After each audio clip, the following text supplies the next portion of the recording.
وعن أبي هريرة رضي الله تعالى عنه قال قال رسول الله صلى الله عليه وسلم سبعة يظلهم الله في ظله يوم لا ظل إلا ظله إمام عادل وشاب نشأ في عبادة الله ورجل قلبه معلق بالمسجد إذا خرج منه حتى يعود إليه ورجلان تحابا في الله اجتمعا عليه أو تفرقا ورجل ذكر الله خاليا ففاضت عيناه ورجل دعته امرأة ذات حسب وجمال فقال إني أخاف الله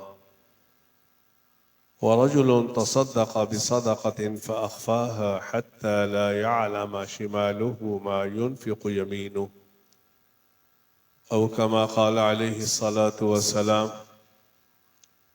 يا رب صل وسلم دائما أبدا على حبيبك خير الخلق كلهم. میرے دوستو، بزرگوں، بھائیوں، ایک دن آنے والا ہے جس دن کوئی بھی سایہ نہیں ہوگا اللہ کے سائے کے علاوہ. ایک دن آنے والا ہے جس دن اللہ کے عرش کے سائے کے علاوہ کوئی بھی سایہ نہیں ہوگا. اس حدیث کے اندر رسول اکرم صلی اللہ علیہ وآلہ وسلم نے 7 اشخاص کا ذکر فرمایا جنہیں قیامت والے دن اللہ اپنے عرش کا سایہ نصیب فرمائے گا. میرے بھائیوں، یہ جلسے کا مقصد بیٹھنا، کھانا، سننا، اٹھ کے چلے جانا یہ مقصد نہیں ہے. مقصد یہ ہے کہ ہماری زندگی میں تبدیلی آنی چاہیے. اگر ہم ان 7 اشخاص میں سے شامل ہیں تو اللہ کا شکر ادا کرنا چاہیے، اور اگر خدا نخواستہ ہم ان 7 اشخاص میں سے نہیں ہیں تو ہمیں اس کی فکر کرنی چاہیے. رسول اکرم صلی اللہ علیہ وآلہ وسلم نے فرمایا سب سے پہلا وہ خوش نصیب جسے قیامت والے دن اللہ کے عرش کا سایہ نصیب ہوگا. رسول اکرم صلی اللہ علیہ وسلم نے فرمایا امام عادل، امام عادل، حکمران ہو اور انصاف کرنے والا ہو، حکمران ہو اور انصاف کرنے والا ہو.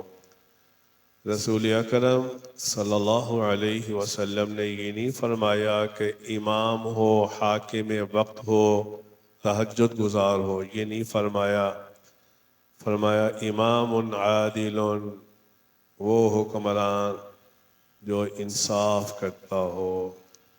اس سرزمین نے ایسے حکمران دیکھے ہیں جنہوں نے انصاف کیا. حضرت عمر فاروق رضی اللہ تعالی عنہ کی دور خلافت میں مدینہ المنورہ میں ایک دفعہ زلزلہ آیا. عمر فاروق نے دعا زمین پہ مارا، کیوں کانپتی ہے؟ کیا عمر نے تجھ پر ظلم کیا ہے؟ روایات میں آتا ہے کہ زلزلہ ختم ہو گیا. دوسرا خوش نصیب جسے اللہ کے عرش کا سایہ نصیب ہوگا، وشاب نشأ فی عبادت اللہ، وہ جوان اپنی جوانی کی ابتدا اللہ کی یاد سے کی ہے. آج ہمارا نوجوان بھی اللہ کا باغی بن چکا ہے. میرے بھائیوں، خدا تعالیٰ کا نافرمان بن چکا ہے. تو دوسرا وہ شخص جسے قیامت والے دن اللہ کے عرش کا سایہ نصیب ہوگا، وشاب نشأ فی عبادت اللہ، وہ نوجوان جس نے اپنی جوانی کی ابتدا اللہ کی یاد سے کی ہو۔ تیسرا، رسول اکرم صلی اللہ علیہ وسلم نے فرمایا وَرَجُلٌ، وہ آدمی جس کا دل مسجد کے ساتھ لگا ہوا ہو۔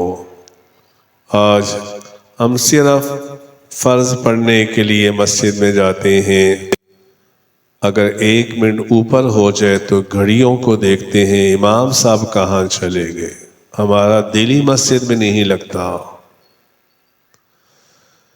ہمارا دل ہی مسجد میں نہیں لگتا۔ تو تیسرا، وہ خوش نصیب جسے قیامت والے دن اللہ کے عرش کا سایہ نصیب ہوگا۔ وَرَجُلٌ قَلْبُهُ مُعَلَّقٌ بِالْمَسْجِدِ إِذَا خَرَجَ مِنْهُ حَتَّى يَعُودَ إِلَيْهِ۔ چوتھا، وَرَجُلَانِ تَحَابَا فِي اللَّهِ، وہ 2 شخص جو ایک دوسرے سے اللہ کے لیے محبت کرتے ہوں، اللہ کے لیے محبت کرتے ہوں۔ پانچواں، وہ شخص جسے قیامت والے دن اللہ کے عرش کا سایہ نصیب ہوگا۔ وَرَجُلٌ ذَكَرَ اللَّهَ خَالِيًا فَفَاضَتْ عَيْنَاهُ، وہ شخص جو اللہ کو یاد کرتا ہو اس حال میں کہ اس کی آنکھوں سے آنسو جاری ہو جائے۔ آج گناہ کر کر کے میرے بھائیوں ہمیں رونا ہی نہیں آتا، رونا ہی نہیں آتا۔ آپ کو کیا پتا ہے، مجھے کیا پتا ہے کہ مومن کے آنسو میں کیا طاقت ہے اللہ نے رکھی۔